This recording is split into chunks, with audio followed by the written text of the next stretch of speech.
Jordan Peterson entered a maximum security prison, and what happened next? It'll surprise you. Join me as we hear Jordan Peterson providing some fascinating, frightening, and at times funny insights into the inner workings of the human psyche. Is there such a thing as a good guy or a bad guy? Can we honestly make the distinction between good and bad people? Or do we all sit on a sliding scale of continuum between the two? Let's hear his thoughts on this. Now strap yourself in.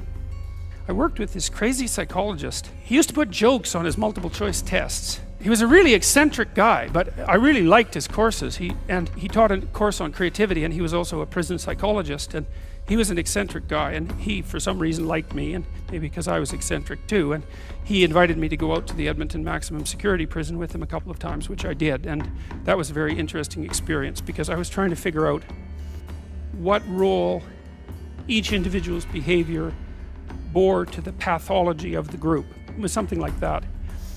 And I went out there and I met a little guy, smaller than me. I was a little bigger by then. And he was a pretty innocuous guy. And what had happened was I was out in this gymnasium. It looks like a high school, a prison, which is really quite telling in my estimation. And there were all these like monsters in there weightlifting, and like they were monsters. I remember one guy who was tattooed everywhere, and he had like a huge scar running down the middle of his chest. It looked like someone had hit him with an axe. And I was in there, and I had this weird cape that I used to wear that I bought in Portugal, and some boots that went along with it. And yeah, it was like an 1890s Sherlock Holmes cape, and it was really like it was from the 1890s because this little village was up on a hill. It was a walled city on a hill, and they sold these things, and I don't think they'd changed the style since 1890, and so I thought they were really cool, and so I was wearing that, which wasn't perhaps the most conservative garb to don if you're going to go to a maximum security prison. So anyways, I was in the gymnasium, and the psychologist left. And God only knows that's what he was like. And all these guys came around me, and they were offering to trade their prison clothes for my cape. And it was it was like I was being made an offer I couldn't refuse. I didn't really know what to do. And then this little guy said something like, the psychologist sent me to come and take you away, or something like that.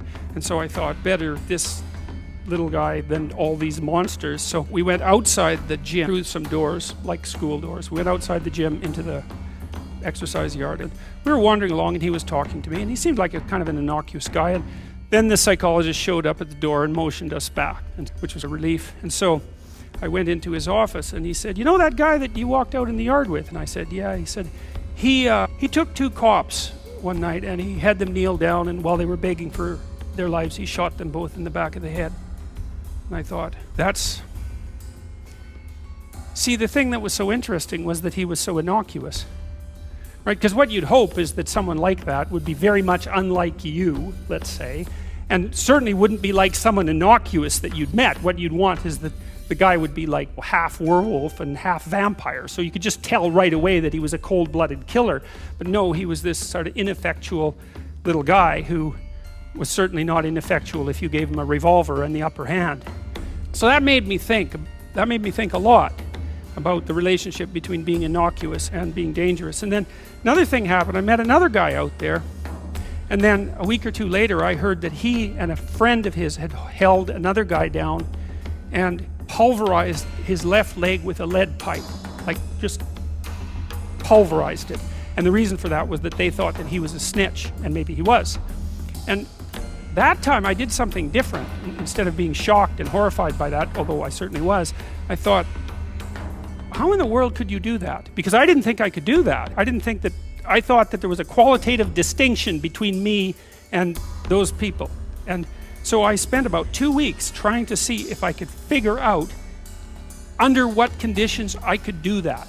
Like what kind of psychological transformation I would have to undergo to be able to do that. And so that was a meditative exercise, let's say. And it only took about 10 days for me to realize that not only could I do that, that it would be a hell of a lot easier than I thought it would be.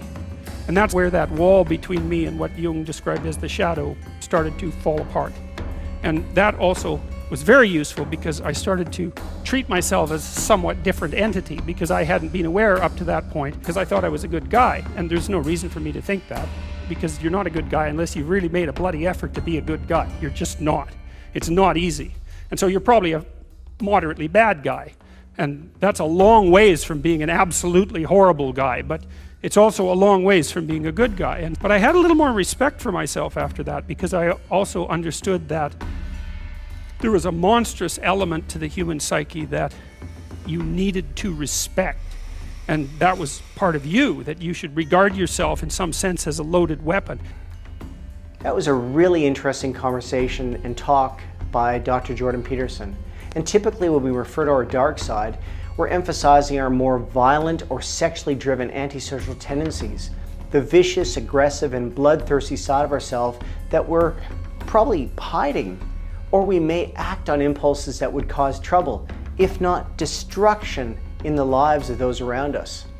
But I'd like to suggest that maybe even the most sinister fantasies shouldn't be truly taken as demonic, or at least that we can have a more forgiving and understanding perspective on them if we label them as courageous, reckless, primal, grandiose, or hedonistic, rather than say degrading or shameful or malicious. Being a part of civilized society, as Freud argued in his 1929 classic Civilization and Its Disconnects, protects us from internal chaos and the rule of our immoral id. Consequently, we appoint communal authorities such as police to protect us, not just from the base impulses of others, but also from our own. Freud argues that the suppression of our pleasure-seeking instinctual drives is the price we must pay for the protection we need. To coexist peacefully with others, we need to rein in those impulsive urges. Including both inner and outer balance, we have a primary need to express, however indirectly, our whole being. It's hardly necessary for us to conceal our forbidden ideas, because they represent such a small percentage of what is actually present within us by nature. It is only when we accept our humanity in its entirety that we can begin to make peace with our dark side, which is actually quite light once we recognize it for what it is. Everyone has a dark side, and Carl Jung said, everyone carries a shadow, and the less it is embodied in the individual's conscious life, the blacker and denser it is. According to Jung, in spite of its function as a reservoir for human darkness, or perhaps because of this, the shadow is where inspiration is born. It stands to reason that if allowing oneself to be creative means releasing one from the usual restraints on one's thoughts and emotions, then one must also allow oneself the freedom to confront and express the shadowy sides of one's character. Now, thanks very much for watching, and I do trust that Dr. Jordan Peterson's discussion and my little bit at the end has been helpful to you. And please leave any comments, any suggestions, and if you haven't already, please subscribe. Thanks very much for watching. Bye for now.